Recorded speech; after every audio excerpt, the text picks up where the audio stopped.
Muito bom dia, boa tarde ou boa noite para você que está assistindo ou ouvindo mais um dos nossos podcasts aqui no Conexão. Hoje eu, Matheus, vou ter a honra de entrevistar junto com o Pilone a Luiz Kugula. E aproveitem aí. Se apresente, meu amigo Pilone. Valeu, Matheus. Bom dia, boa tarde, boa noite a todo mundo que esteja assistindo ou ouvindo a gente aí. E como o Matheus disse, não vou encher muito a introdução aqui, a ex-UNB, ex-Enetec e atual Ito, Luiz Kugula. Aí eu errei o sobrenome, qual eu falo? Boa tarde, Luiz. Boa tarde. Bom, eu sou Luiz, como os meninos falaram, eu estudei na UNB, fiz engenharia elétrica lá, entre 2011 e 2017, parece um longo tempo, mas eu fiz várias pausas nesse meio tempo, a gente vai conversar um pouquinho sobre isso. E exatamente, eu formei em 2017, e desde então eu trabalhei na Hungria, na Alemanha, atualmente estou na Áustria, e exatamente, espero que seja uma boa entrevista, que eu possa também trazer alguns dos aprendizados que eu tive, né, durante essa minha curta carreira, mas espero que eu possa ajudar também aí os estudantes. Então vamos começar aqui, nossa convidada extremamente simpática, vamos começar aqui antes do curso, né? Como que você escolheu engenharia elétrica? Qual foi esse processo? O que te levou a fazer esse curso? Sim, bom, é uma boa pergunta, porque engenharia elétrica, não tem ninguém na minha família que seja engenheiro mesmo, mas eu sempre gostei muito de matemática, física, química, essas coisas mais de exatas, enquanto eu estava na escola. E quando eu estava no ensino médio, era bem na época que o Brasil estava muito bem economicamente. Então, 2009, 2010, era a época do boom, e a gente ouvia muito falar de engenharia, que todo mundo que estava fazendo engenharia estava tendo emprego e tudo, e eu pensei, bom, eu já gosto de exatas, por que não também me enveredar pela área de engenharia, né, fazer alguma delas? E a engenharia elétrica, especificamente, foi porque, dentre todas que eu estava pesquisando na época, foi a que mais tinha portas que se abriam para mim, né? Que era muito... A engenharia elétrica, ela é muito abrangente, tem muitas possibilidades dentro dela. Então, eu pensei, bom, já que eu tenho que escolher por uma engenharia, né? Vai a elétrica. E, bom, tem no campus da Ribeiro, na Zanorte, isso tudo também ajudou muito na minha escolha pela engenharia elétrica. Exato. Com certeza. A gente sempre fala bastante como a engenharia elétrica é ampla, como ela possibilita que a gente vá para vários lugares diferentes, tem muitas áreas. E, inclusive, quando você entrou assim de início, você já sabia mais ou menos a área que você queria seguir? Como foi a sua percepção do curso nesse início? Gostou? Achou que era muito matemática, muita física? Ficou meio, putz, não sei se é o que eu quero? Como é que foi? Na verdade, o início do curso foi muito bom para mim, justamente por ter sido bastante matemática, física, um pouquinho de química. Eu gostava muito de estar nessas matérias, né, no ICC e também de estar nesses departamentos de matemática, física e tal. Eu achava muito legal, também por estar estudando com pessoas de outros departamentos, de outros cursos, né, que no início do curso a gente tem muita essa exposição e mistura com a galera da UNB como um todo, né. Então, eu gostei muito. Eu não sabia qual era a área que eu queria seguir. E, na verdade, eu conhecia muito pouco de engenharia elétrica. Eu sabia que era bem abrangente, mas eu não conhecia a fundo quais eram todos os caminhos que seriam possíveis para mim uma vez que eu formasse, né? Então, eu via tudo de uma forma muito aberta, tanto potência, eletrônica, ou a parte de automação. Tudo isso eu fui descobrindo com o passar do tempo e eu não tinha muito um foco desde o início, né? Eu gostava muito, igual eu falei para vocês, eu sempre gostei muito de matemática, física, química, então para mim esses 2 primeiros anos foram realmente maravilhosos. Eu gostei demais e eu acho que foi uma das fases assim que eu mais curti, engraçado, né? Porque não tinha tanto de engenharia nessa época, mas foi uma das partes que eu mais curti justamente por isso, por a gente estar no ICC também, por ter várias pessoas de vários cursos, por a gente ter essa visão, né, mais abrangente. Mas, claro, à medida que a gente vai crescendo no curso, né, que a gente vai passando para os semestres mais para frente, a partir do 4º, 5º semestre, né, a gente vai mais para FT, então tem muito contato com a galera da Faculdade de Tecnologia, aí que a gente tem contato com a engenharia de fato, o que a gente vai estudar, eletromag e tal, ou mesmo circuitos. Então, exato, eu gostei muito também de ir descobrindo, e mesmo até no fim, né, eu já tinha uma preferência maior por potência. No final, eu fui mais para a área de potência, eu gostava muito do laboratório de conversão de energia, eu gostava muito toda essa parte, né, de energia renovável e tudo. Então, isso tudo eu fui descobrindo aos poucos. Mas também eu não fui descobrindo somente dentro da energia da UNB, né, dentro da elétrica na UNB, mas com as experiências que a gente tem por fora, as coisas que a gente vai lendo, né, e também com a minha experiência no exterior, no Ciências Sem Fronteiras, também foi um divisor de águas para eu descobrir qual era mais ou menos a área que eu mais gostava, né. Então, exato. De volta à pergunta, eu não sabia, logo no início, o que eu queria fazer. Eu estava mesmo curtindo, e eu sempre fui muito dessa de curtir cada fase, sabe? Eu não ficava pensando muito lá na frente, o que eu quero, né? Bom, não sei se isso é muito certo ou errado, mas, bom, eu curtia cada semestre e tentava fazer o melhor que dava, aprender as matérias, conhecer as pessoas, que para mim isso é muito importante, né? Você curtir também o caminho, a trajetória do aprender, a trajetória do descobrir também, o que é que te interessa mais, né? Sem muito esse pensamento, não sei, será que eu gosto disso ou não? Pois é, espero que eu tenha respondido. Não, respondeu sim. Sobre o começo do curso, né, assim, muitas pessoas gostam, outras não. Assim, eu particularmente gostei, né, eu tive amigos, assim, no quesito aproveitar a trajetória, foi muito bacana, assim, agora na pandemia a gente sente falta, né, de ir almoçar no RU com a galera, ir de uma aula para outra, assim. Estar no ICC é legal, ter aula nos anfiteatros, nem tanto, assim, principalmente nos meses quentes, mas, assim, é muito bacana, né, e sobre descobrir o curso, é como você falou, cara, a gente só vai descobrindo fazendo, assim, quando você entra, a maioria das pessoas, eu digo que quando você fala em engenharia elétrica, remete à potência, então a pessoa já fala de potência. Eu mesmo achei que quando eu estava no começo, eu queria, vou parar de potência. Aí você vai fazendo as outras áreas, descobrindo. Aí eu troquei, com outros não aconteceu como você, né? As experiências que eu tive me fizeram trocar. Mas, assim, é muito bacana realmente o começo do curso, se você souber aproveitar. E aproveitando que você falou do Ciências Sem Fronteiras, puxando aqui o gancho, né? Queria que você falasse como é que foi esse processo, desde do processo seletivo, como é que foi para lá, até se adaptar num ambiente acadêmico diferente, como é que você vivenciou isso? Sim. Não, só um adendo, né? Lá no início, que você falou, muita gente já tem essa noção que quer ir para a área de potência. Para mim, foi justamente o contrário. Eu entrei na elétrica falando, eu posso fazer qualquer coisa, menos potência, sabe? Eu imaginava que eu não ia parar na área de potência. Pois é, então, aqui estamos. Mas, exato, a gente vai descobrindo, né, à medida que a gente vai no curso. Quanto ao Ciências Sem Fronteiras, é uma pena que não tenha mais, porque para mim foi uma experiência, foi um divisor de águas na minha vida, realmente. E eu fiz o Ciências Sem Fronteiras em 2013 e 2014, eu fiquei 1 ano e meio, né, na Alemanha, que foi, bom, o porquê que eu escolhi a Alemanha logo no início foi porque a gente sabe como é que a Alemanha é muito forte tecnologicamente, também tem uma das as melhores universidades da Europa na área de engenharia, na área de tecnologia são aqui, né, quer dizer, são na Alemanha. E então eu pensava assim, bom, eu quero então me candidatar para lá, me candidatei, na época eu ainda não tinha um alemão perfeito, ou um alemão que, bom, ainda não é perfeito, mas eu não tinha o alemão necessário para ir para a Alemanha, e aí eu me candidatei mesmo assim, falei, quer saber, vou dar uma chance. E na época o governo estava com essa proposta da gente poder estudar 6 meses da língua do país para o que a gente ia, né, e depois fazer 1 ano de graduação. Foi justamente o que aconteceu comigo. Então eu fiquei 6 meses em Schwäbisch Hall, que é uma cidade bem pequenininha, na Alemanha, né, perto de Stuttgart, e aí eu aprendi alemão lá nessa época, e depois eu fui para Munique, então eu fui estudar na TU de Munique, na Universidade Técnica lá, que é muito legal, é muito boa, você vê a infraestrutura, assim, a UNB, em questão de qualidade de ensino, a gente tem muitos professores bons também na UNB, sabe? Eu aprendi muito com os professores da UNB.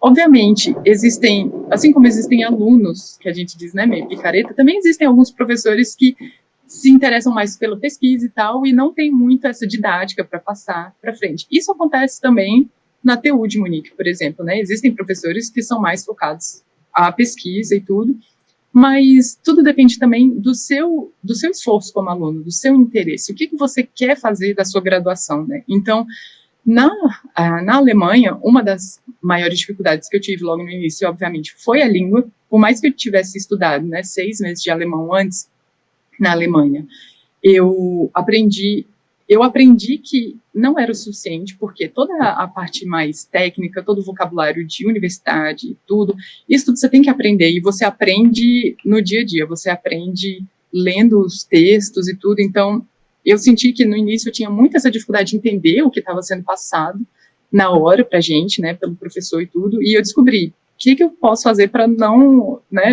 ir mal nas matérias que eu estou fazendo aqui. Então eu começava a estudar sempre uma semana antes a matéria que ia ser dada mais para frente, porque os professores, eles têm um script, igual a gente tem a ementa, né, na UNB. Então, já tinha a ementa, e aí eu começava a estudar antes, pegava o livro, ou pegava os artigos que eles passavam pra gente, lia, tentava aprender o vocabulário e tudo, para no dia, né, não ficar boiando na aula. Então, essa foi uma das coisas que eu tive que fazer para conseguir me adaptar mais ao meio ambiente, né, ao ambiente universitário lá na Alemanha. Então, essa parte do vocabulário pegou bastante, mas eu percebi exatamente que a gente não deixa nada a desejar na UNB, a gente aprende muito também, e às vezes eu acho que a gente aprende com um pouco mais de profundidade, né, pelo menos as matérias que eu peguei, comparando, né, as matérias da UNB e as matérias da TU, são que na UNB a gente aprende um pouco mais com profundidade algumas coisas. Se isso faz uma diferença ou se isso é necessário, não sei. Porque na TU, a gente tinha menos horas em sala de aula, então isso também eu percebi lá. A gente fica menos tempo recebendo a informação que o professor passa para a gente. E a gente tem muito mais tempo livre, mas esse tempo livre é para a gente focar em aprender realmente o que tem na matéria, em aprofundar no que faz mais sentido para a gente, o que é mais nosso interesse. E também para a gente buscar projetos paralelos. Então, a gente tem mais tempo livre, mas esse tempo livre tem que ser usado de uma forma que você consiga também aplicar aquilo que você está aprendendo na sala de aula, sabe? E eu acho que é um pouco mais proativo. Então, assim, estudar na Alemanha me trouxe essa sensação de que lá a gente tem que ser um pouco mais proativo na nossa própria educação. Na UNB, a gente tem tem muitas horas de aula, já está tudo meio cronometrado para a gente, ok, você tem aula de 8 às 10, de 10 a meio-dia, depois você tem a pausa e não sei o quê, né? Então, o seu semestre é muito cheio, mas a gente fica com menos tempo livre para se dedicar àquilo que a gente realmente tem interesse, ou aquilo que realmente pode fazer uma diferença para a gente no mercado de trabalho lá na frente. Então, essa foi uma diferença crucial para mim, assim, né, de ver que eu tinha que ter, de tomar nas minhas mãos a responsabilidade pelo que eu estava aprendendo e por descobrir também o que é que eu queria fazer, né, do meu tempo livre, ao que eu queria me dedicar. Então, foi mais ou menos essa a diferença que eu notei, assim, das duas universidades. Olha, só um parênteses, você falou que o seu alemão não é perfeito até hoje, mas só de falar o nome dessas cidades pequenas que você ficou, eu já fiquei impressionado, eu não ia conseguir, não.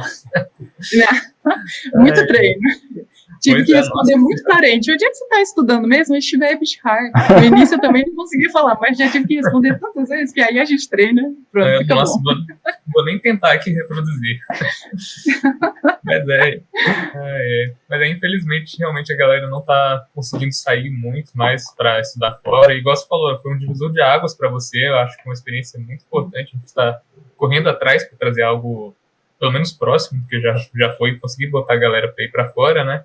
Mas, e ainda ficando nessa parte do Ciências Sem Fronteiras, queria que você falasse um pouquinho sobre as matérias que você pegou lá, assim, você que escolheu, quando você escolheu ir para a Alemanha, isso já estava estabelecido, e como isso alterou a sua visão, tipo, do curso, se foi algo que você começou a buscar depois nos seus projetos de extensão, ou se foi uma matéria que, achei legal, tudo, mas não era exatamente o que eu queria. Bom, no programa, na forma como eu fiz, né, não tinha nenhuma matéria que já fosse imposta pré-determinada para eu fazer na TU de Munique. Então, eu que escolhi minhas matérias, eu já tinha concluído, né, o ciclo básico da engenharia no Brasil, já tinha feito cálculo, já tinha feito circuitos, já tinha feito, né, essa parte mais fundamental, que eu diria, né, para a gente aprender sobre essas partes, né, necessárias de cálculo. Então, na TU de Munique, eu procurei fazer matérias que eu não conseguiria fazer na UNB.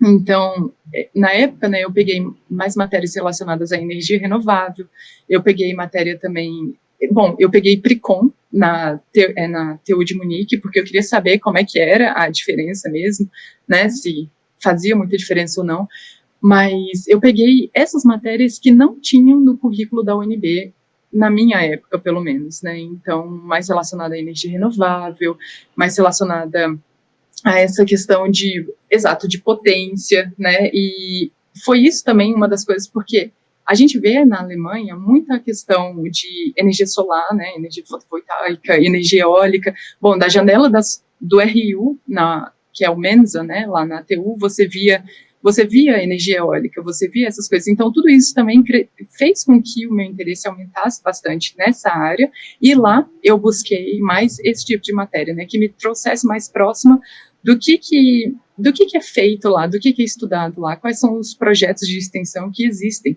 né, pelo menos em Munique, na TU de Munique. Então, essa foi uma das coisas que eu procurei fazer matérias que a UNB não me proporcionaria, né, porque eu pensei, bom, se fosse para eu estudar, e por isso também que eu acho, para o pessoal que tem interesse em fazer um intercâmbio e tudo, não ir muito no início do curso, porque no início do curso a gente tem que fazer aquelas matérias que são mais padrão, né, cálculo, física e tudo. E cálculo, física, essas coisas todas a gente aprende no mundo inteiro, né? E é igual para o mundo inteiro. Mas se você tem a oportunidade de sair, busque também pegar matérias que são diferentes daquelas que estão no currículo standard, né, da universidade em que a gente está. Então, eu acho que a gente tem que ir para fora realmente buscando algum diferencial, alguma coisa que você não conseguiria lá na sua casa, né? Tudo bem que eu não fiz isso com o Pricom, mas é porque eu estava curiosa, saber como é que seria em Munique.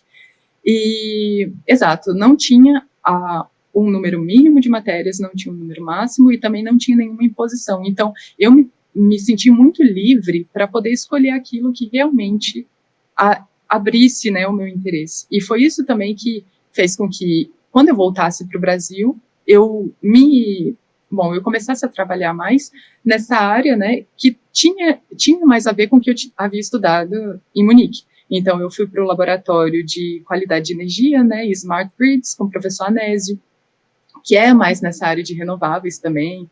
Eu participei de um projeto de uma bancada eólica, por exemplo, e isso tudo foi reflexo também daquilo que eu tinha aprendido em Munique. Então, foi mais ou menos assim. Foi por isso que eu digo que foi um divisor de águas na minha vida, porque além de ter tido essa experiência internacional, de ter visto que eu tenho que ser, né, de ter entendido melhor que eu tenho que ser proativa no meu conhecimento, no meu aprendizado, né, mas que também eu tenho que determinar, ok, como que eu vou usar o meu tempo livre? E foi por isso que quando eu voltei da Alemanha, eu comecei a fazer muitas coisas, muitas atividades paralelas, muitos projetos de extensão, né, tanto PIBIC, né, estágio, também ENETEC, porque aí eu comecei a pensar, beleza, existe tudo isso, o que é que eu quero? E aí eu fui experimentando para saber o que me levaria a ser mais, a estar mais satisfeita, né, com a educação que eu mesma estava procurando para mim.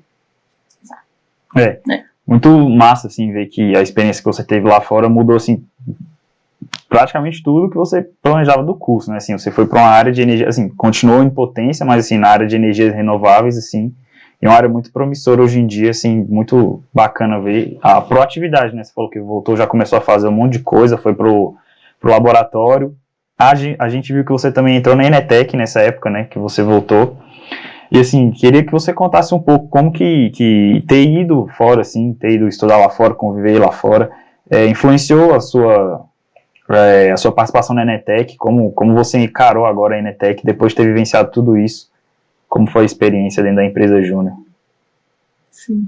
Bom, exato, eu voltei para o Brasil no início de 2015, eu entrei na ENETEC no segundo semestre, né, de 2015, e, bom, eu só tenho a falar assim, a Enetec me ensinou muito, eu aprendi muito do mundo corporativo, de certa forma, né, de empresas juniores, mas também dessa questão de você ter um foco em projetos, um foco em fazer, você ter essa sensação de dono da empresa mesmo, por mais que a gente seja tudo voluntário lá, a gente tem essa sensação de dono, e eu acho que ter estudado no exterior fez com que eu tivesse essa intenção mesmo de, trazer o que eu havia aprendido e colocar em prática de alguma forma, porque a teoria é muito interessante, é muito legal, mas a teoria sem a prática falta, sabe? Pelo menos para mim, como estudante. Foi uma das coisas que eu percebi que, faria diferença eu poder colocar em prática o que eu estava aprendendo, né? E na Enetec a gente teve essa oportunidade, tem ainda, né? Porque a Enetec está só crescendo e eu fico muito feliz em saber disso. Que tem a oportunidade de pegar projetos de verdade, né?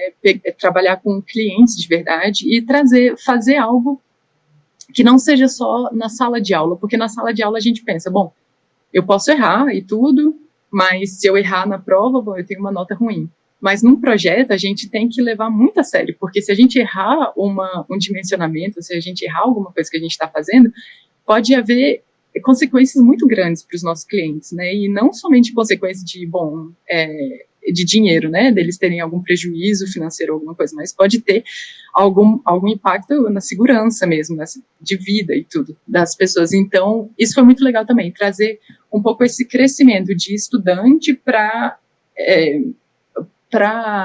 como é que se diz? Não é engenheiro ainda, né? Mas de estudante para uma estudante que entrega resultados, né, para clientes. Então, a sensação que eu tenho é que ficou mais séria a minha relação que eu tinha com aquilo que eu estava estudando. Eu via, na prática, sendo colocado, né, em projetos, aquilo que a gente via em sala de aula. Então, a Enetec também me fez aprender muito como lidar com pessoas diferentes, porque na Enetec você tem diversos tipos de personalidades, né, de pessoas, e você tem que saber lidar com todas elas, porque se você quer entregar um projeto e se você é líder de um projeto, você tem que saber lidar com a sua equipe também. Então, esse foi um diferencial também para mim, dentro da Enetec, né, da empresa júnior, que foi entender entregas, né, como é que se diz, de projetos, como é que a gente fala? Entregas parciais, deadlines, sabe? Essas deadlines que a gente tem ao longo do projeto. Enfim, vocês entendem o que eu quero dizer, né? Então, da gente lidar com as pessoas também, lidar com a expectativa do nosso cliente, o que é que eles esperam da gente, para a gente entregar algo no prazo correto, com uma boa qualidade. Então, isso tudo. E que, no final das contas, quando a gente vai para o mercado de trabalho, a gente tem que colocar isso em prática, né? Então, para o restante da nossa vida, independente se a gente vai ser empreendedor ou se a gente vai trabalhar para alguma empresa, a gente sempre vai ter algum cliente e sempre vai ter algum projeto, dependendo da gente, e dependendo de como a gente também consegue se envolver com as demais pessoas da nossa equipe, né? Então, a Enetec trouxe muito isso para mim. Essa visão um pouquinho além da sala de aula, né? Essa visão mais prática da engenharia, se a gente pode dizer assim. Exato. Então, para mim, a Enetec foi uma experiência muito boa, me trouxe muitos aprendizados e fez com que eu entendesse que eu gosto de trabalhar com pessoas também. Porque antes eu achava que, não sei, sou muito nerd, eu achava que eu era muito nerd, mas a Enetec trouxe esse lado meu de que, não, é legal também trabalhar com equipe, é legal trabalhar com pessoas que têm pensamento diferente e como é que a gente faz tudo isso funcionar, né? Então, exato. Nossa, a Enetec realmente é uma experiência, assim, focado nessa parte de mercado de trabalho, você aprende como é estar no espaço de trabalho convivendo com outras pessoas ali em torno de um mesmo objetivo, e falar com o cliente, falar até com quem está trabalhando com você é muito difícil. Tipo, eu acho que muita gente não tem essa noção até entrar lá. Eu mesmo entrei muito com o pé esquerdo com essa questão de seriedade, de um ambiente de trabalho e tudo, e foi realmente um marco, também um divisor de águas, assim. Com certeza. Nossa, é incrível mesmo. Aí a gente viu aqui que, acho que um pouco passou, assim, foi ao mesmo tempo, mas você fez um estágio na ANEEL, mais ou menos ao mesmo tempo da Enetec, e logo depois você já conseguiu sair para um estágio internacional, que foi na IPA. Aí eu queria saber como foi essa transição, se essa vontade de fazer algo fora veio do projeto do Ciência Sem Fronteiras, que você voltou para o Brasil e falou, nossa, eu quero muito voltar para a Europa, para viver em outro lugar. E como é que foi o processo também? Você conseguiu procurar esse processo seletivo por aqui? Você foi convidada? Era home office? Você foi para lá? Como foi toda essa parte? Sim.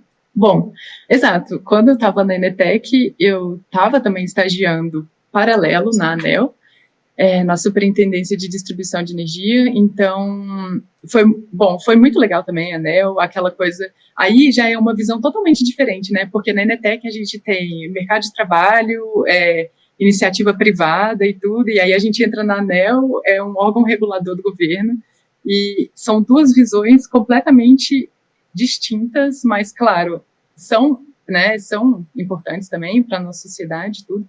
E, de fato, eu gostei muito da minha experiência na ANEEL, e, mesmo assim, eu estava olhando as oportunidades que existem, que aparecem por aí, né? E foi no grupo do Facebook acho que não sei se é do Centro Acadêmico de Engenharia Elétrica ou...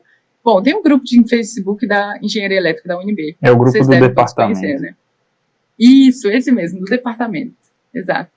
E aí, o Caio Orita, um estudante também da UNB, de Engenharia Elétrica, ele postou uma oportunidade lá da IESEC, de fazer um estágio internacional pela IESEC. Não sei se vocês conhecem a IESEC, mas também é uma organização internacional com estudantes, né, vários voluntários no Brasil, mas no mundo como um todo. E surgiu essa oportunidade de fazer um estágio na Hungria, em Budapeste, para uma empresa chamada Eaton. O que você precisava na época era fazer engenharia elétrica, saber alemão e inglês de forma fluente. E eu pensei, bom, eu gostaria de ter uma experiência também profissional fora do Brasil, né? Isso já era mais ou menos, isso já era 2017, bom, quando foi postado foi meio de 2016, final de 2016, e a gente já estava entrando numa crise econômica, né, a crise política, mas também econômica no Brasil. E eu pensava, bom, se eu quero ter um diferencial no meu currículo, eu imagino que uma experiência internacional seja uma boa oportunidade, né, então de também diferenciar aquilo que eu tenho na minha bagagem profissional. E foi por isso que eu vi essa postagem. Na verdade, um amigo meu me marcou na postagem e falou, Luiz, aí, ó, você faz engenharia elétrica, fala alemão, por que não? Aí eu, mesmo, vou tentar. E eu mandei meu currículo muito sem, como é que se diz? Sem muitas pretensões. Eu imaginava, bom, bora tentar, né? Muitas coisas na minha vida eu fiz assim também. Eu pensei, vamos tentar. Talvez eu não tenha 100% do que eles estão pedindo, mas pelo menos vamos dar uma chance, porque não sou eu que tenho que falar não, né? Se eu sou boa ou não para a vaga, quem tem que falar é quem está me contratando. Então, mandei. Eu mandei o meu currículo, mandei também uma carta de motivação.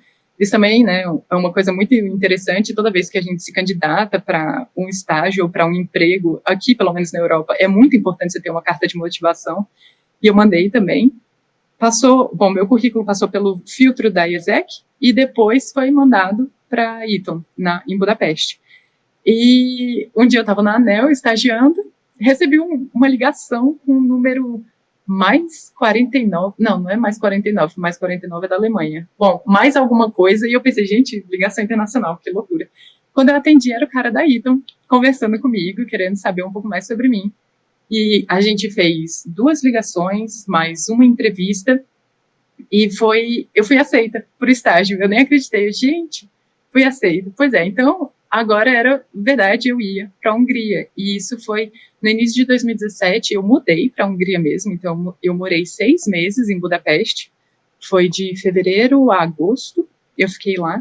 Foi quando eu fiz meu estágio, e aí foi quando eu vi, né, eu saí da realidade da Enetec, que é uma empresa, bom, pequena, a gente conhece todo mundo que está na empresa, os clientes, né, são pessoas de Brasília, na época, né, agora não sei como é que eles são, mas era aquela coisa um pouco assim, era mais ou menos minha zona de conforto. E aí eu vou para a Hungria, não falo húngaro, obviamente, E era uma multinacional, a Eaton.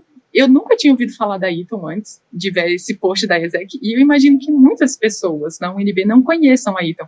Embora a Eaton seja uma multinacional com mais de 95 mil trabalhadores, né, empregados, no mundo inteiro. E a gente tem fábrica também em Valinhos, por exemplo, em São Paulo. Então, existe Eaton no Brasil. Mas eu não conhecia, e eu fui pesquisar sobre a empresa quando eu vi essa oportunidade pela ESEC. E aí eu fui para a Hungria, para Budapeste. Fiquei 6 meses lá, e eu estava trabalhando numa equipe que era bastante internacional. Então, nós éramos uma brasileira, eu, um mexicano, alguns húngaros, e dentro do escritório nós éramos 500 pessoas, mais ou menos, era um escritório enorme, e agora está maior ainda, né? A Eaton está crescendo muito aqui na Europa também. E de diversas nacionalidades, mais de 20 nacionalidades. Então, foi uma experiência super internacional. Foi quando eu vi que, é muito legal também.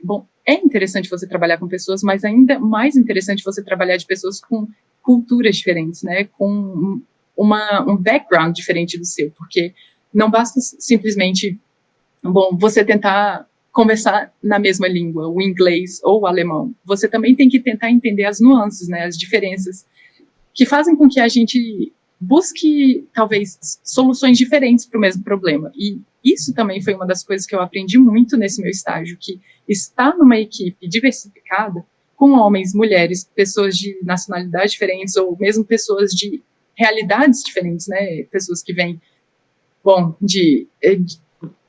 de classes sociais diferentes ou de realidades, né, como havia mencionado, fazem com que a gente tenha uma visão mais holística do problema, com que a gente consiga ver, não existe só uma forma da gente solucionar essa questão.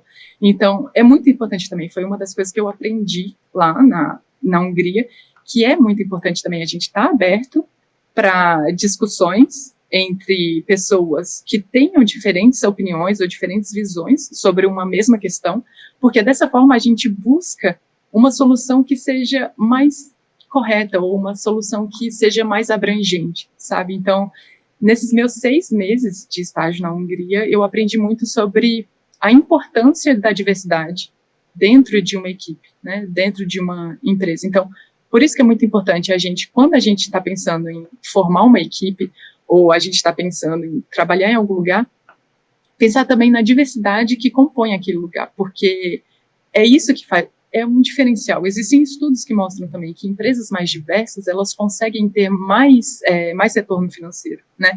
Então, não é só porque as empresas são boazinhas que elas querem colocar diversidade dentro das empresas, mas é porque isso também traz retorno financeiro, que é a língua do mercado privado, não é mesmo? Então, foi isso que eu aprendi muito na Hungria. E eu fiquei apaixonada pela empresa, assim, eu gostei muito da minha experiência lá.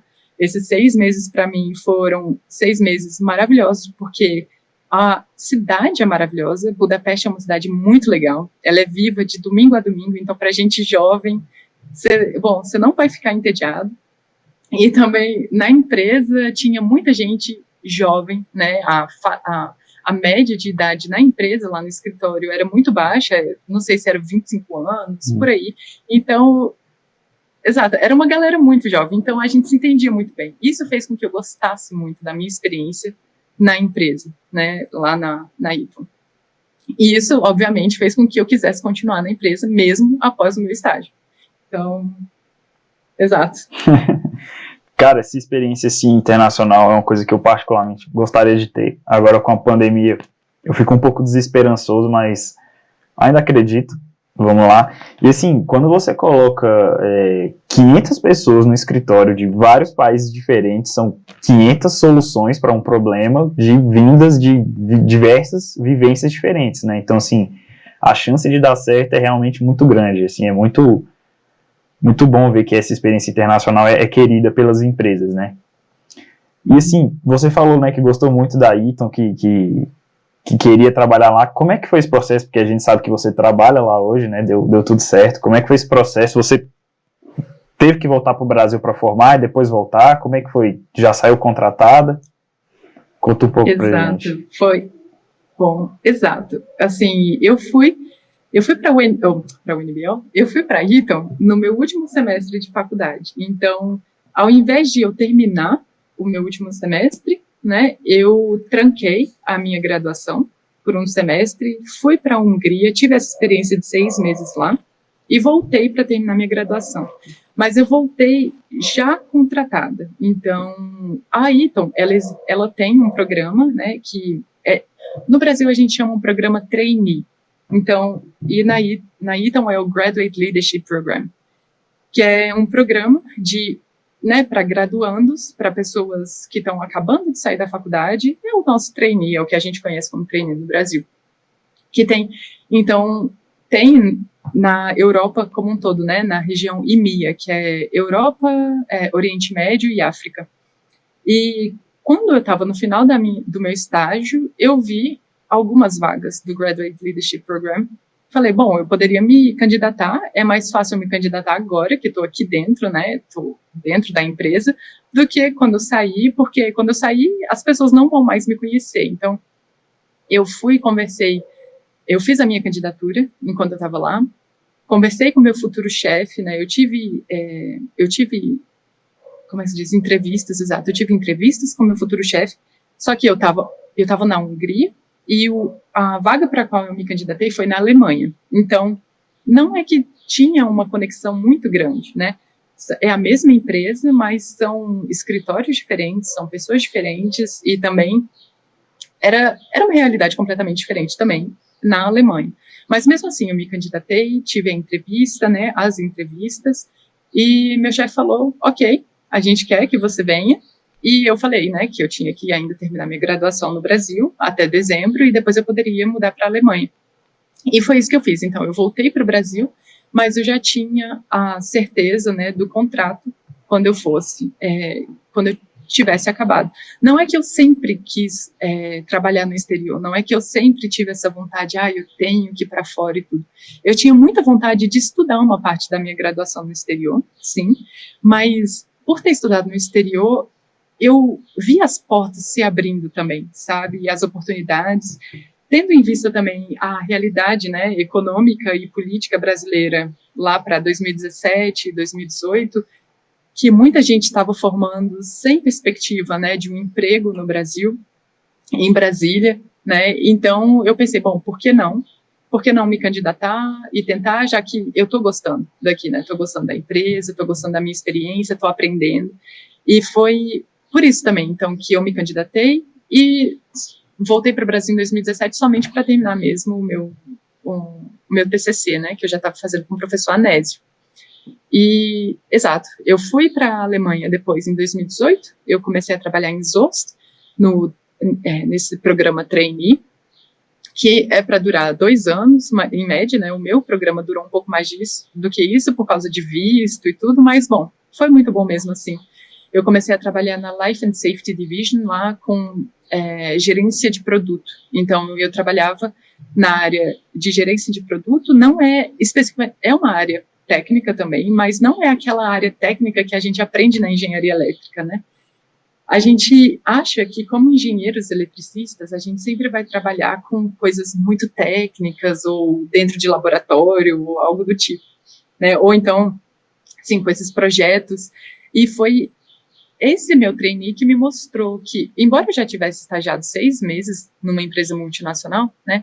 Foi, na verdade, no trainee, quando eu passei 1 ano e meio dentro da Eton em Zost, foi que eu aprendi que, como engenheira, eu posso trabalhar em diversas áreas diferentes, em áreas mais ou menos técnicas, né? Em áreas em que eu tenha que lidar mais ou menos com clientes, por exemplo. Então, na área de gerência de produto, foi onde eu aprendi sobre precificação, sabe? Tudo bem que a gente tem isso também na Enetec, mas eu vi de uma forma um pouco maior, porque a gente trabalhava com uma linha de produtos que está presente não só na Alemanha, mas nessa região EMEA inteira, né? Na região da Europa, Oriente Médio e África como um todo. Então, foi como ver toda aquela experiência que eu tinha tido na Enetec de uma forma 100 mil vezes maior, né? De também lidar com pessoas do mundo inteiro como clientes.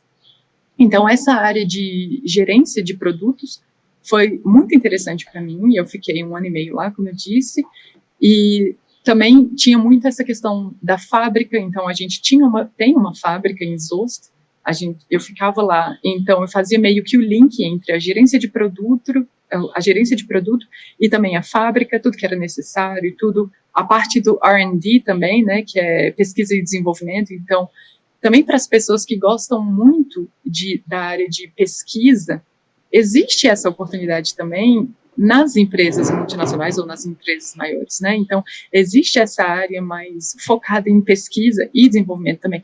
Uma das coisas que eu sentia muita diferença no Brasil, porque no Brasil a sensação que eu tinha maior era que lida mais com vendas ou lida muito com essa parte mais de gerência e tudo. E eu não via muito essa questão do desenvolvimento de tecnologia, né, nas empresas brasileiras. A gente sabe que falta muito também, falta muito incentivo também da parte do nosso governo ou da parte das empresas, porque muita da tecnologia que a gente tem no Brasil vem importada, né, do exterior. E foi lá na Eaton que eu vi que eu estava trabalhando onde a tecnologia era feita também, né, onde existia o desenvolvimento da tecnologia. Então, foi muito legal em Zost essa oportunidade de ficar lá por 1 ano e meio. Foi a primeira fase do meu trainee. Como eu disse, o trainee ele era para durar, em média, 2 anos, e ele era um trainee rotacional. Então, a primeira fase do programa eu ficava em uma estação da Eaton, então eu fiquei na Alemanha, e a segunda fase eu tinha que mudar para alguma outra, né? Eu tinha que ir para alguma outra planta, para alguma outra fábrica da Eaton, né?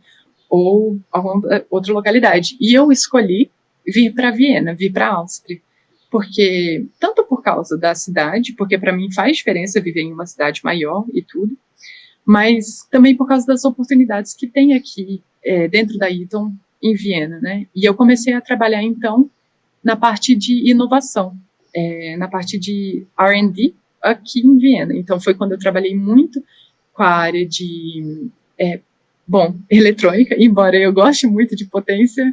A vida, né? O que é a vida? Eu trabalhei 1 ano com eletrônica, aqui com o desenvolvimento, a parte de desenvolvimento de relé para um disjuntor híbrido. Então, é uma das coisas também que são desenvolvidas na Eaton, né? Esse disjuntor híbrido para redes DC. Então, eu trabalhei com um pedaço do projeto que foi na área do relé. E foi muito legal também, porque eu consegui ver como é que é trabalhar dentro de uma empresa multinacional, mas em um laboratório, né? Então, as pessoas que gostam muito também de trabalhar em laboratório, em pesquisa, em tentar coisas novas, em tentar inovar, também existe essa possibilidade. Foi onde eu trabalhei ano passado. Eu trabalhei em 2020 o ano inteiro nessa área de inovação dentro da Eaton, que foi ao final desse ano, né? Foi quando o meu trainee acabou. Foi assim, mais ou menos, a minha experiência, né, de ter saído da Hungria, voltado para o Brasil e depois ter ido para a Alemanha. Meio que um vai e vem, mas foi bem interessante essa experiência também, como trainee.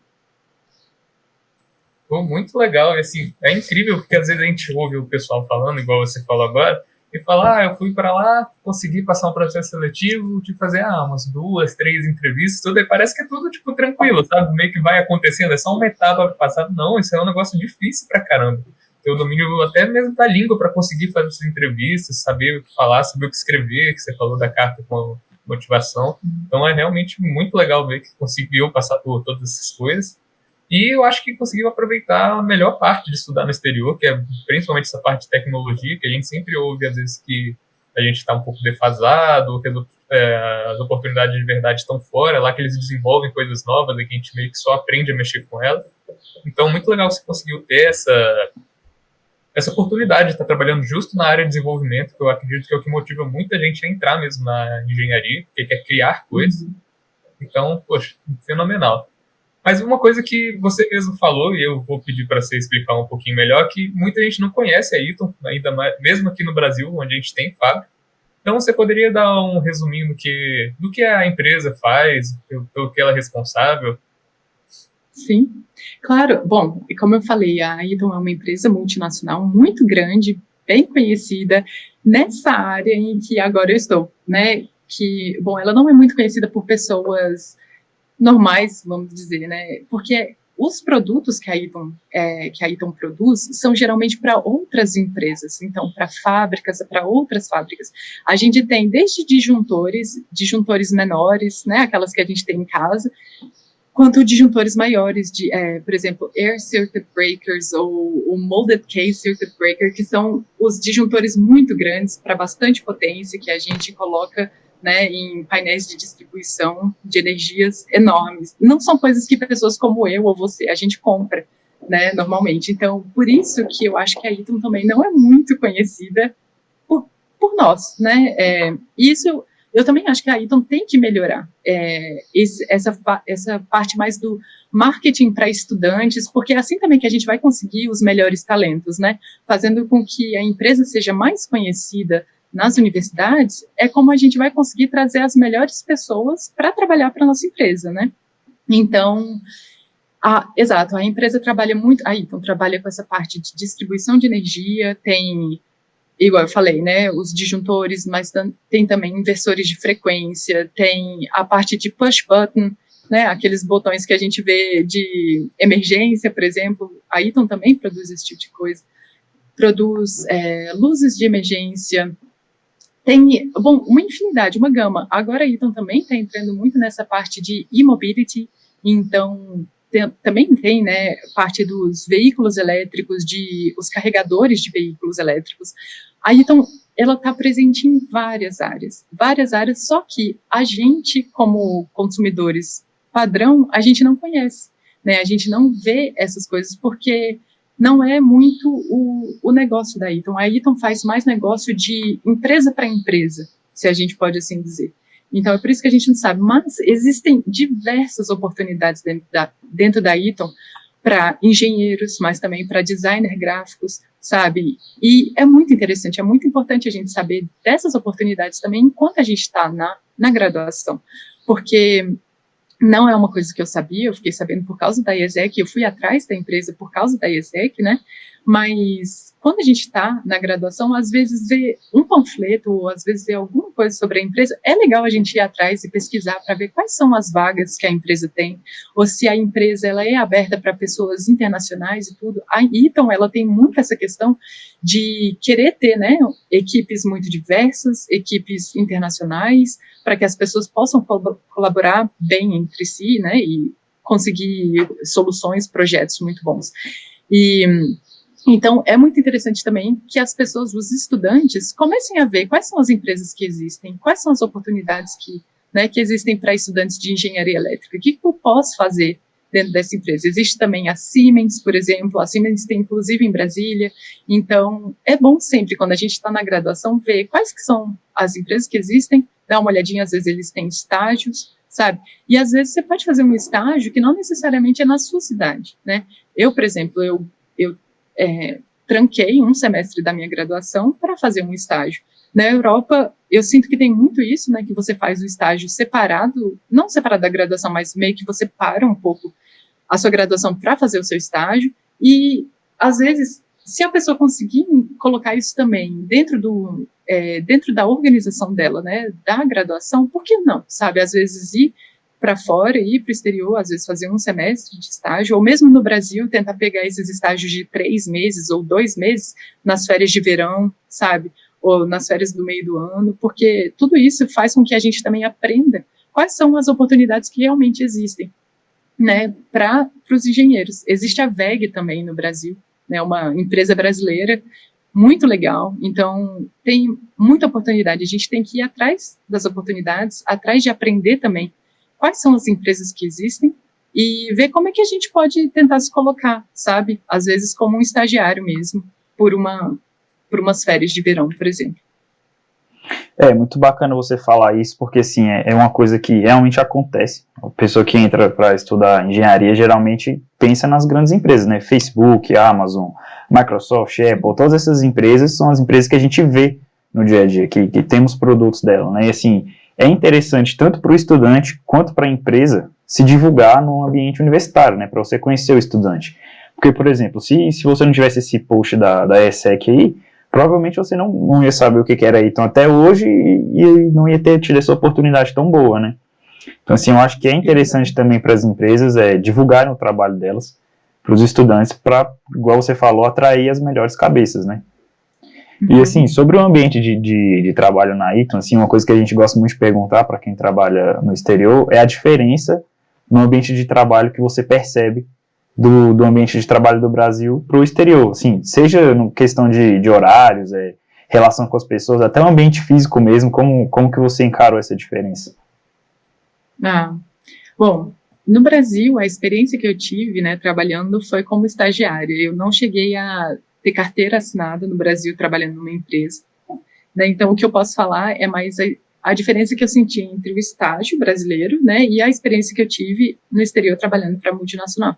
Bom, uma das maiores diferenças que eu tenho é essa questão mais multicultural, né? Porque trabalhando numa empresa no exterior, a gente tem muito essa questão de ter colegas do mundo inteiro trabalhando com a gente, sabe?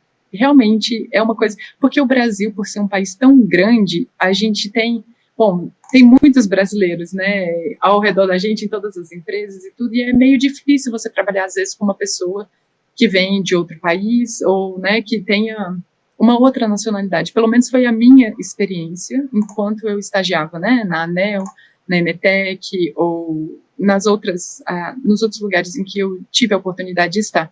Então, esse foi a primeira diferença muito grande, né, de estar trabalhando num ambiente totalmente internacional.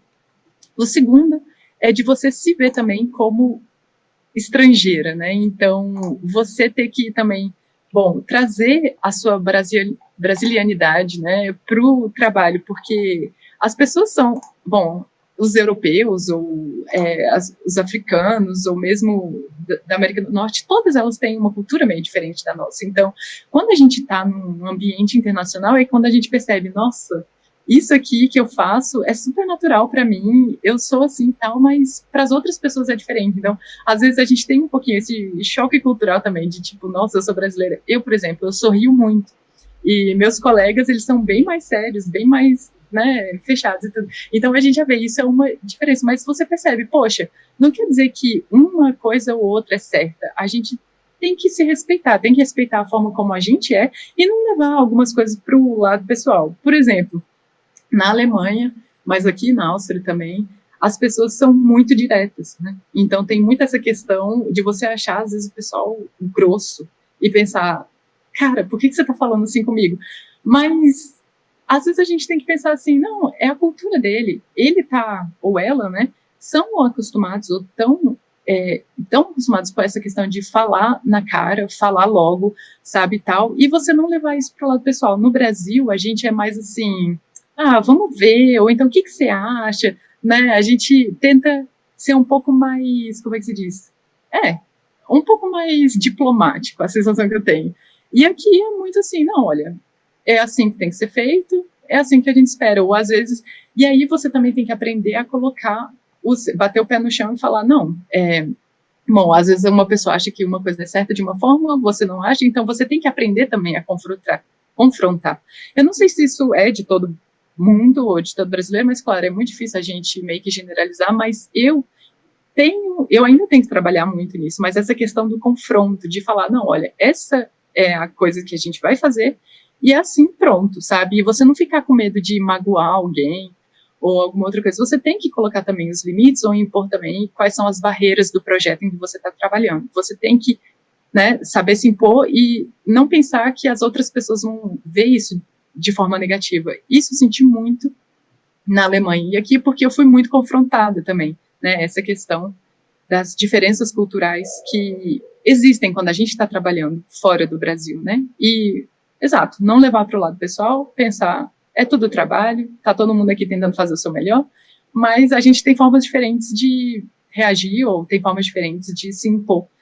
E, igual eu falei, não existe o jeito certo ou errado, mas existe o respeito, né? Você tem que respeitar, mas ao mesmo tempo mostrar a que você veio. Então, tem muito isso. Como imigrante, eu sinto que às vezes a gente tem que se provar bastante também no início, né? Provar que a gente sabe fazer um bom trabalho, que a gente sabe do que está falando, que a gente é capaz, que a gente é competente. Então, às vezes eu sinto que no início existe um pouco essa cobrança um pouco maior, mas depois que você prova que, né, aqui você veio, aí pronto, céu é o limite e você consegue, né, crescer e, exato, fazer sua carreira deslanchar.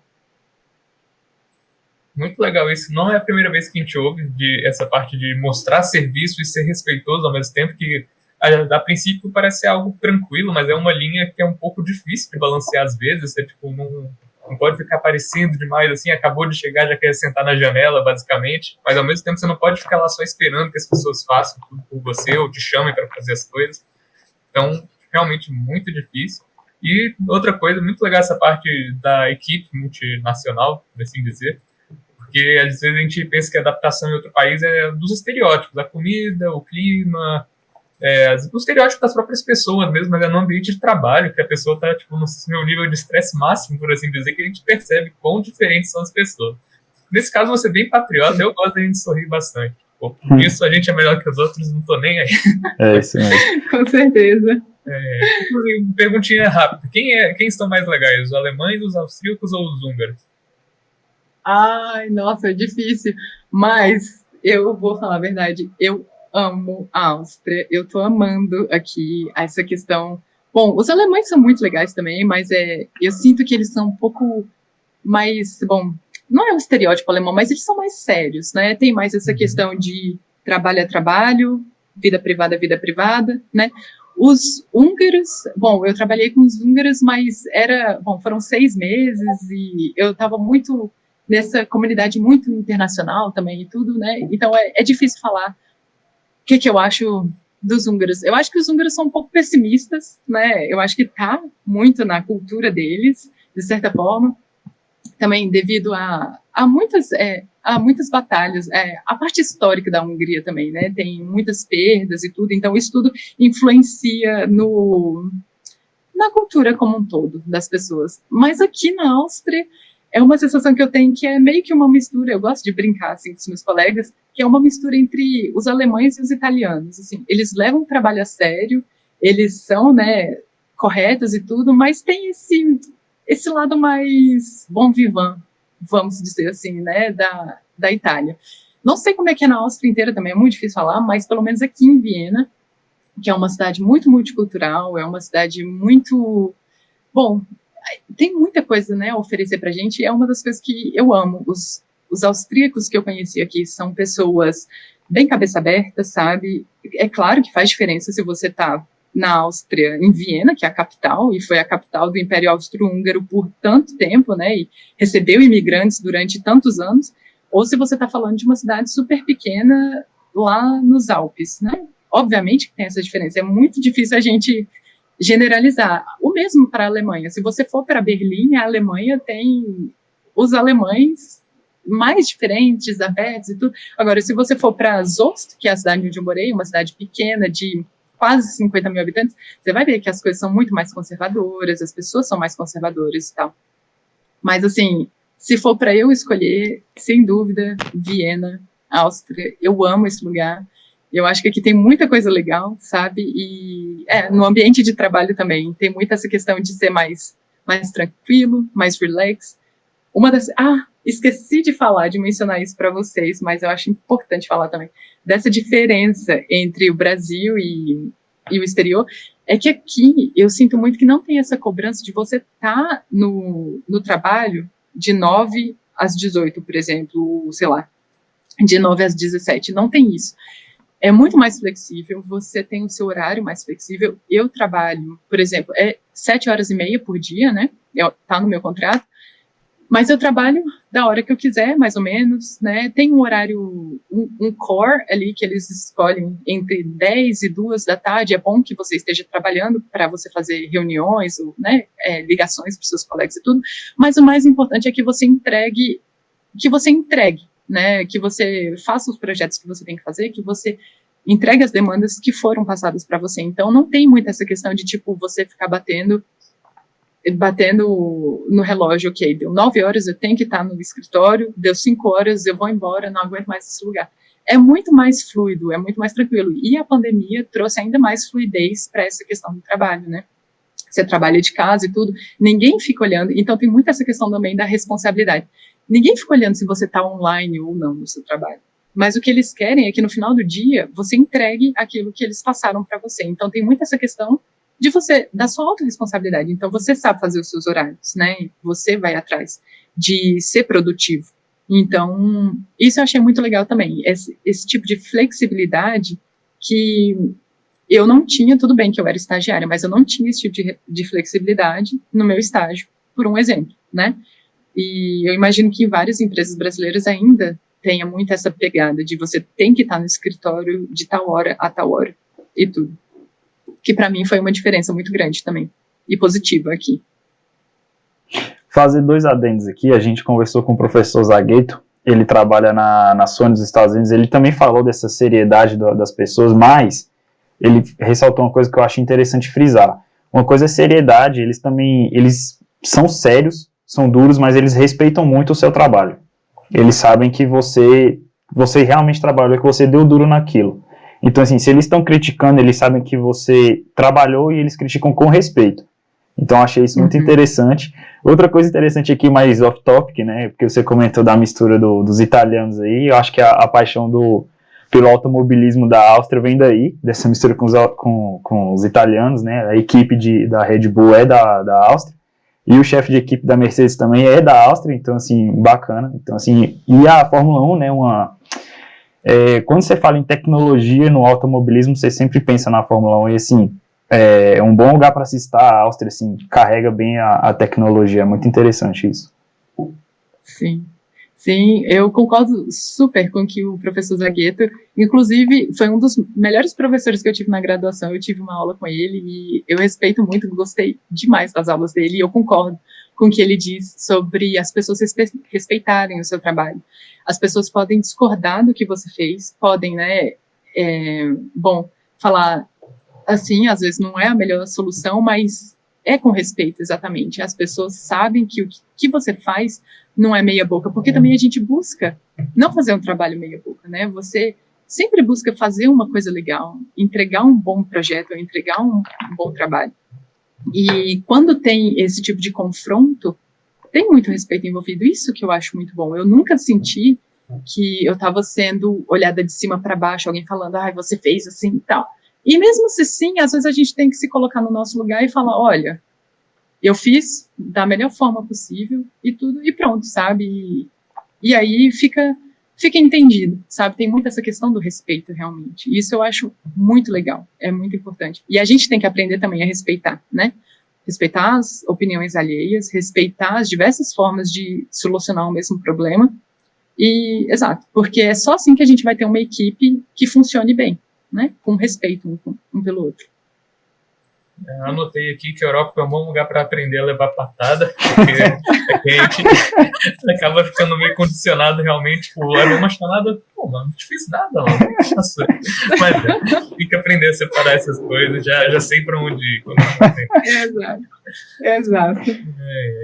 Mas até para aproveitar o gancho do Zagueto, vamos já em ar de finalização aqui, fazer a mesma pergunta que a gente fez para ele, quando acaba, que a gente faz para todo mundo que a gente entrevista aqui, que é se você tem alguma dica. Você já passou muitas dicas pro pessoal aí, respondendo a todas as perguntas que a gente fez e tudo, mas alguma dica final, alguma coisa que você queira passar? Se eu não me engano, você se formou, pelos meus cálculos aqui do LinkedIn, uns 10, 11 semestres também, que não é uma coisa que todo mundo consegue, ainda mais com o tanto de atividades extracurriculares que você fez, é bem impressionante. Então é isso, se você tiver alguma coisa para passar para a galera, tanto na parte acadêmica, quanto para construir uma carreira interessante, pode falar. Com certeza. Bom, eu acho que a primeira dica que eu daria é não tenha pressa de formar. Não tenha pressa de formar. Isso foi uma dica que eu recebi quando eu estava lá no meu segundo semestre da UNB, e que eu levei para a minha vida, e eu acho que as pessoas deveriam levar isso também. O que significa não tenha pressa de formar? Eu não quero dizer, sai reprovando tudo mesmo, tanto faz, você tem outra chance. Não é isso. Mas a questão é, procure aproveitar as oportunidades que você tem durante a sua graduação. Procure se envolver com projetos de extensão, com PIBIC, com ENETEC, com estágio, sabe? Com esses projetos, na época existia o projeto Ciclar, mas tem esses projetos, né, de carros ou de aviões também que tem na UNB, esqueci agora, me falha a memória, desses dois. Isso, a Poama e a Draco. Exato. E a Draco Volans, exatamente. Então, se você tem oportunidade de entrar em algum desses projetos, faça, sabe? Não fica focando só nas matérias, porque as matérias, elas realmente cobram muito da gente, demandam. Isso é, se você quer ter boas notas, se você quer aprender e tudo, você tem que se dedicar para as matérias, obviamente, né? Mas não coloca todo o seu foco só nas matérias, só dentro da sala de aula, porque é muito bom você aprender isso e se dedique para as matérias, mas também se dedique a aprender para fora, ter experiências fora da sala de aula, sabe? Então, se você quer pegar 30 créditos, mas os 30 créditos não vão dar a oportunidade de você pegar uma matéria extracurricular, por que não pegar menos créditos nesse semestre e fazer uma atividade extra, sabe? Então, eu acho que foi mais ou menos isso. Isso também a gente vê no meu currículo, porque eu entrei na UNB em 2011, mas eu parei o meu curso, né? Eu tranquei por 1 ano e meio para ir para a Alemanha, depois voltei para a UNB, fiz essas outras atividades extracurriculares e tudo, parei por mais um semestre, então eu fiquei 2 anos, de 2011 a 2017, eu fiquei 2 anos fora. Eu fui fazer outras coisas que o status de estudante me possibilitava. Então, de fazer esse tipo de intercâmbio, de fazer estágio fora e tudo. Então, não tenha pressa, sabe? Busque fazer com que o seu currículo tenha um diferencial quando você for formar. Porque um currículo com todas as matérias, né? Você formar com SS em todas as matérias aqui até o final, é muito legal, ótimo. Mas o que é que vai fazer você se vender para um futuro empregador? Qual é a atividade, qual que é o valor agregado, sabe, que tem no seu currículo? Então, você tem que pensar nisso também, né? É muito importante você se dedicar para as matérias também, igual eu falei, né? Eu sempre achei muito que eu era uma nerd e tudo, e na escola eu era muito nerd, realmente, a UNB que me mudou um pouco disso, mas, então, eu acho muito importante a gente se dedicar a estudar, aprender bem as matérias, mas, ao mesmo tempo, a experimentar fora, sabe? Não pensar só no nosso SS, mas pensar também o que é que eu posso fazer fora para colocar o aprendizado que eu tenho dentro da sala de aula em prática. Então, essa seria uma dica, né, minha. E uma segunda, porque a gente estava conversando muito sobre saber quais são as empresas que existem, saber, né, tanto o marketing da empresa para os estudantes quanto dos estudantes para a empresa, eu acho, saiba usar o LinkedIn. Tenha um perfil no LinkedIn atualizado. Tenha um perfil que você use realmente para você ver as oportunidades. Eu, por exemplo, eu não ganho nada com isso, né? Mas volta e meia, eu divulgo vaga na Eaton em Valinhos, por exemplo, em São Paulo, porque a Eaton também contrata muitas vezes. Às vezes eu posto lá no departamento, né, no Facebook, mas no meu LinkedIn, eu costumo também postar coisas lá, outras pessoas postam muitas vagas, muitas oportunidades, então use o LinkedIn de uma forma ativa, sabe? Veja, porque várias oportunidades podem aparecer lá para você. Então, busque também utilizar esse tipo de plataforma de uma forma estratégica, sabe? O que você pode aprender, como você pode se vender e como você pode, se colocar mais à vista, né, para as empresas. Então, acho que essas seriam as 2 maiores dicas, assim, que eu acho que são importantes, né, para as pessoas fazerem o seu currículo ser, né, ter um diferencial, mas também buscar nos locais certos. Então, utilizar o LinkedIn e essas plataformas para você ficar sabendo o que está acontecendo no mundo corporativo, né? Então, aí, dicas valiosas que servem muito para mim também, para todo mundo que está escutando. Espero que todo mundo possa tomar proveito, né, de todas as experiências que você teve e se inspirar de alguma forma a ir atrás dos sonhos dessas pessoas, né? Queria agradecer imensamente a Luísa aqui pela presença dela, separou um pouquinho do tempo dela aqui para estar conversando com a gente. Muito, muito obrigado, Luísa. Desejo para você todo o sucesso do mundo aí na sua carreira, que você fique bem aí nesses tempos difíceis que estamos passando. Já foi vacinado? Eu tomei a primeira vacina, eu tomei a primeira dose em maio e a segunda vai ser dia 2 de julho agora. Graças a Deus. Olha aí, coisa boa. Sim. Nossa, a gente pois é, aqui na nossa cidade ainda não temos perspectiva, né? Mas uma hora vai chegar, se Deus quiser. E todo mundo vai ficar bem aos poucos. Então, muito obrigado de novo, Luiz. Muito obrigado mesmo pela nossa conversa. E é isso. Quer falar alguma coisa, Pilone? Você já falou tudo, agradeceu a Luísa aí, foi Foi sensacional poder te entrevistar aqui, realmente fez minha manhã muito melhor. E, além disso, lembrar o pessoal de assistir, procurar os episódios anteriores e esperar pelos próximos também no Spotify e no YouTube. Seguir a gente nas redes sociais, que o Instagram está sempre divulgando as datas. Interessante aí para ficar atento, tanto para essa quanto para as próximas entrevistas. Mas é isso, gente. Até mais. Do meu lado, eu gostaria de agradecer também pela oportunidade de ter essa conversa com vocês. Muito obrigada. Eu acho muito legal esse tipo de iniciativa que vocês têm, sabe, de trazer pessoas que já passaram pela UNB para falarem um pouquinho da experiência delas e tudo. Eu acho que se eu tivesse tido isso durante a minha graduação, talvez eu não tivesse entrado no mercado de trabalho tão perdida, né, igual eu sinto que eu entrei. Então, parabéns por essa iniciativa, parabéns por esse trabalho que vocês fazem. É muito interessante e eu acho muito importante também para os estudantes como um todo. Então, mais uma vez, obrigada pela experiência e eu espero que pelo menos uma outra coisa as pessoas possam aproveitar dessa entrevista.